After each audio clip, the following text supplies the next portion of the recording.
View point. నేటి వేగవంతమైన జీవనశైలిలో తలనొప్పి, అలసట, జ్ఞాపకశక్తి తగ్గడం వంటి సమస్యలను చాలా మంది సాధారణ విషయాలుగానే భావించి నిర్లక్ష్యం చేస్తున్నారు.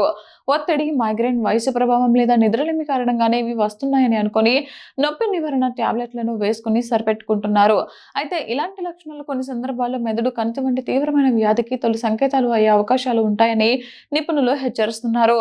మెదడు కణితుల చికిత్సలో ప్రస్తుతం ఎన్నో ఆధునిక సాంకేతికతలు అందుబాటులో ఉన్నప్పటికీ చాలా మంది రోగులు సరైన సమయంలో వైద్యులను సంప్రదించకపోవడం వల్లే చికిత్స ఆలస్యం అవుతుందని నిపుణులు చెబుతున్నారు. ప్రారంభ దశలో కనిపించే లక్షణాలు సాధారణ ఆరోగ్య సమస్యలను పోలి ఉండటంతో చాలా మంది నెలల తరబడి వాటిని నిర్లక్ష్యం చేస్తుంటారు. ఈ లక్షణాలు ఉంటే జాగ్రత్త.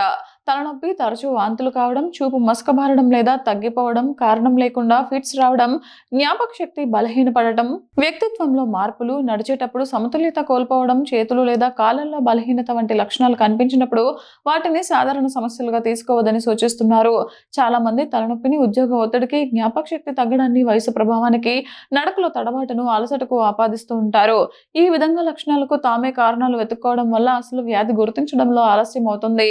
చివరకు స్కానింగ్ పరీక్షలు చేయించే సమయానికి వ్యాధి మరింత ముదిరే అవకాశం ఉంటుంది. మెదడు కణితి కంటే ప్రాణాపాయం తప్పదనే అపోహ కూడా చాలా మందిలో ఉంటుంది. ఈ భయం వల్లే కొందరు పరీక్షలు చేయించుకోవడానికి వెనుకాడుతుంటారు.